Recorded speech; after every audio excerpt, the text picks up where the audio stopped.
It was a delicious week of chaos in the NFL. 41 quarterbacks took a snap in Week 18. Teams massaged their game plans to hit individual players' bonus incentives.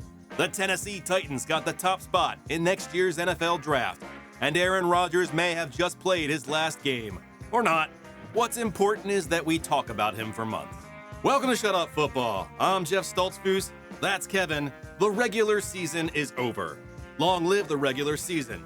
But we can't move on to the playoffs without first being embosomed by another three-piece duvetine suit, complete with crisp crimson taffeta lining and a silk rococo cravat that is the NFL roast.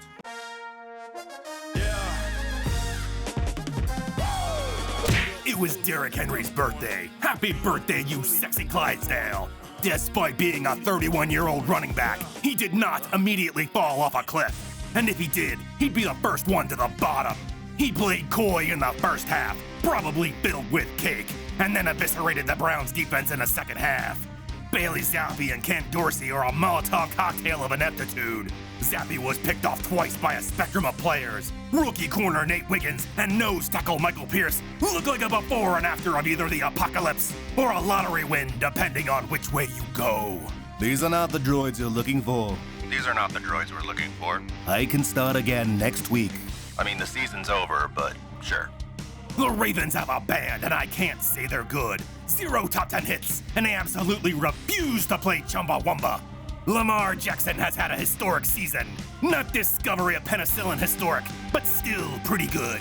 He's the first quarterback to reach 4,000 yards passing and 800 yards rushing in a season. The Ravens were thrilled to have their very first wide receiver ever selected to a Pro Bowl. Congratulations, Zay Flowers. Nope, he's dead. Jerry Jeudy was dropping passes and playing with the enthusiasm of a child bride. It was a light euthanasia for the Browns, who just won second place in next year's NFL draft. Pittsburgh put the burr in Burrow on a night so cold, even nipples needed earmuffs. But you can't keep the Steelers faithful away. Even the olds were thrilled to die there. Or so they thought. Neither team was at their best as they tried to stay away from the light. George Pickens dropped more balls than a gender reassignment surgeon. Both teams suffered a turnover on special teams. The Bengals were fighting for a chance just to sniff the playoffs. The only way the Steelers were going to catch fire is if their sideline heater exploded. In the final minute, Russell Wilson showed the clock management of a sundial made of cat shit. The Steelers stayed cold and belly crawled into the playoffs. Bryce Young has turned this bitch of a season around. He scored 5 touchdowns, and it didn't even seem weird. Bow down to this Carolina short king. He's making all those big muscular men look ridiculous. Michael Penix Jr. said you could call him Mike. Mike Penix? But I'm not falling for that. Not after the Mike Hunt incident. He got horizontal on a score like a typewriter at the end of a margin. Drake London caught a touchdown and was flagged for looking at a guy. They said it was taunting. From look, I don't think it should qualify as scarecrows and garden gnomes can do the same. Dave Canales' head. Looks like I could use it to erase my mistakes on my homework. Penix had another interception that was not of his making. Why are his teammates bump passing balls to defenders? Now's not the time for an impromptu game of volleyball. Bijan Robinson went for 170 yards and a touchdown. He said he wants to be an actor, like Michael B. Jordan. So I guess just act like you be in the playoffs, Bijan. It was Houston past versus Houston present. The Titans were cosplaying in obsolete uniforms and getting nostalgic about oil. Everybody loves oil. Just ask a duck. C.J. Stroud saw little work before baby giraffe Davis Mills took the field. Am I the only one who notices quarterbacks lick their hands after sticking them under another man's sweaty taint? It can't possibly be that tasty, or we'd have a chip flavor with it. Wait, is that what salt and vinegar is? It was bring your dry cleaning bag and suffocate yourself night.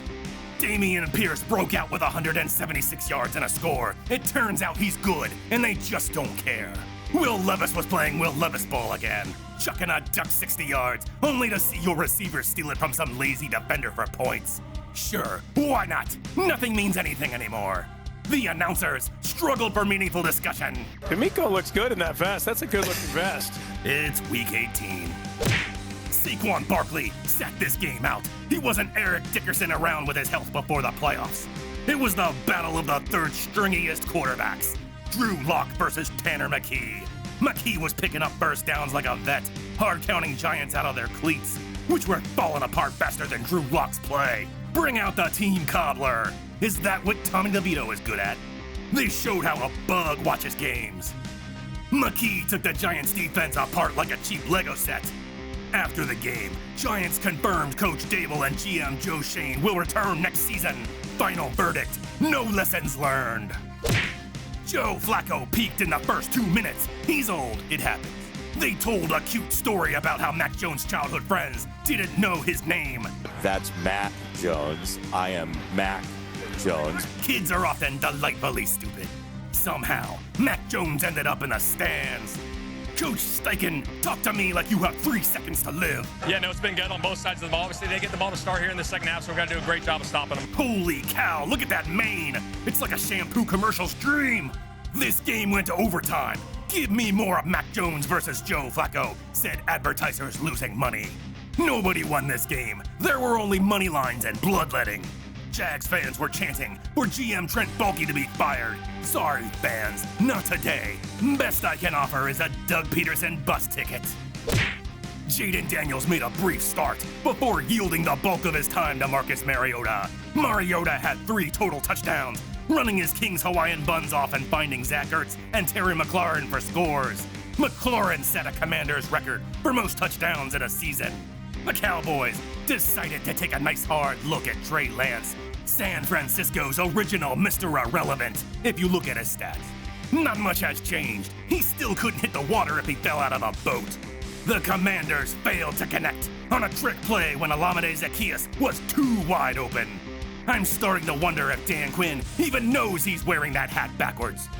Will Mike McCarthy be back as head coach next year? Jerry Jones said, "The hay is already in the barn." Can't you be normal and just say things like yes or no? Not everything needs to be encrypted and hee-haw.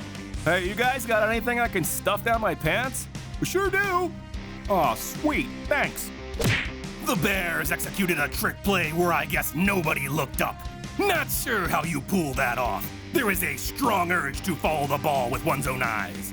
Matt LaFleur tried to entice the refs to eat the challenge flag out of his hands like a baby deer, but they didn't fall for it. There were shenanigans on a kick return. Was his knee down? I haven't seen this much debate over a knee since Colin Kaepernick inspired bonfires. I had no idea Brett Favre was dead. He died so young. Caleb Williams plays a mean-mouthed banjo. One of the Bears flashed a card like he had diplomatic immunity. No one cares where you're from, bub. And also, Finland can suck it. Spencer Rattler looks like someone drew a face on a potato sack and it came to life. You will never be a real boy. Jalen McMillan had a huge pickup, but they flagged him for pointing like a gun. It turned out his fingers were taped together for unspecified reasons, preventing 1/3 of rock, paper, scissors. We'll untape them, Jalen, and then show the ref one of them. McMillan caught a bullet from Baker Mayfield to tie the game. Even skeleton with a child's haircut, Tom Brady was impressed, flashing his gums and squeezing out farts. Coach Rizzy looks like every bro who tries to explain the blockchain to me. Just say it's chains, I'll believe you. Bucky Irving broke out for another score, and the Bucs roll on. Von Miller needed 1 sack for a $1.5 million bonus, and he got it in the first minute. This game saw the debut of Joe Milton III. The first 2 burned down and fell into the swamp. He jogged for a score and celebrated with a backflip. Later, he found a booty so wide open he conducted a prison search. Booty wide open! No contraband, no polyps. Josh Allen took the opening snap to keep his consecutive start streak alive. He handed the ball off once and then fucked all the way off. I believe that's called quiet quitting. James Cook tied an O.J. Simpson rushing record. A shame it wasn't against the Broncos. The Patriots won and lost the first overall pick in the draft. And after the game, Robert Kraft fired Mayo, which is not a euphemism as much as it is a matter of fact. Quentin Johnston had the game of his life. He was a favorite target of Justin Herbert. 13 receptions, 186 yards. He made tough catches and highlight reels. Jacoby Myers has an I in his name. I bet he uses a heart for the dot when he passes notes to cute girls in class. J.K. Dobbins sounds like a mischievous elf. The giant flaming vulva in Allegiant Stadium tried to hypnotize me into using Uber Eats. Nice try, but I'll do it. Brock Bowers had the most receptions for a rookie in NFL history. I pitched him my screenplay, but he was surprisingly not very receptive. Joshua Dobbs is a fascinating man. It turns out he's from the future. Dobbs, who interned at the Kennedy Space Center back in 2026. Amazing. He barely looks a day over 1 year from now. It was a big day for the Cardinals' air game. Kyler Murray threw 4 touchdowns. 2 went to Greg Dortch. Trey McBride was wearing defenders like a grade school backpack. Announcer Mark Schlereth was on fire in this game. Anywhere on the football field, that's where he's the best. He's got J's and K's and C's, all kinds of letters. 49ers Juwan Jennings was picking fights, which is something you can do when your calendar is completely clear during the playoffs. Maybe he found out who dyed his hair to match Ronald McDonald. They tossed his ass out like old broccoli. Finally, enough free time to make the carpet match the drapes. The Chiefs rested their starters. It was Carson Wentz and a ham sandwich. Wentz looks like a crash test dummy for a tractor company. Fitting, since that's how the Broncos treated him, convening on his junk all game. He didn't score a single point, not even brownie points. They eventually pulled Wentz for Chris Hadouken. Bo Nix threw a perceivable number of touchdowns. Marvin Mims got 2 of them. Devon Bailey caught a thrift store touchdown. He wasn't the target, or even the first or second person to touch it. That's a lightly used touchdown.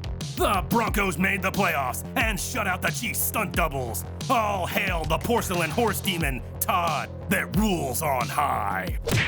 Geno Smith threw 4 touchdowns to 4 different receivers, including one who I'm fairly certain was a party clown who wandered in from a child's birthday party. Lost in the touchdowns, Geno Smith perfected his Stevie Wonder impersonation. Very superstitious. Noah Fant achieved a connection. Only lonely, curious men have wandered about and probably broke his neck. With a playoff spot secured, the Rams started Jimmy Garoppolo, which is Spanish for Jimmy the Handsome Chicken. He kept the game interesting and the cutlery at the back of the drawer sharp. Was this Tyler Lockett's last game with the Seahawks? Only time will tell. But I'm growing suspicious after I saw him dumping coffee mugs, stationery, and Zach Charbonnet into a large trash bag marked Tyler's getaway bag. They started this game with an upside-down Jets flag, a clear sign of distress. That's like 100 people, and not one of them raised their hand. Tyler Huntley turned the ball over 4 times. Good thing Tua couldn't see it. He came fresh from the eye doctor and had no clue what he was looking at. The only swagger in this game belonged to the refs. This may have been Aaron Rodgers' last game, and the announcers couldn't shut up about it. Just the way he likes it. Rodgers got his 500th touchdown, and then 3 more. The Jets organization offered Rodgers the perfect Hollywood ending, walking away in slow motion as everything behind him burned to the ground.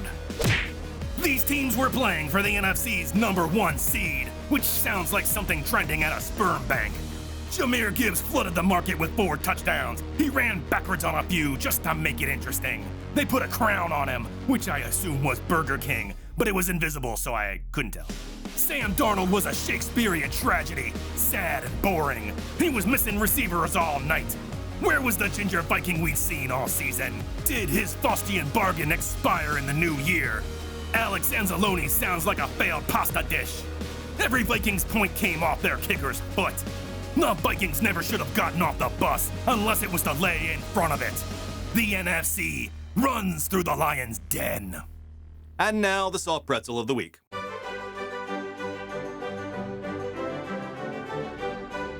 Yummy. This week the pretzel goes to gum. You know, that stuff under your seat.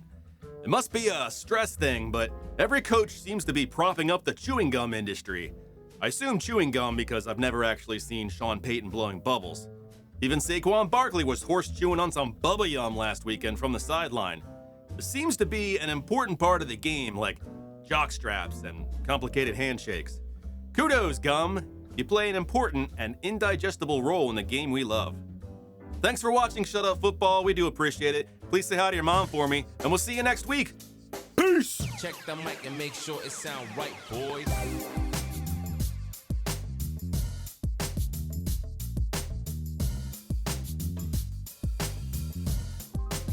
It sound right, boy.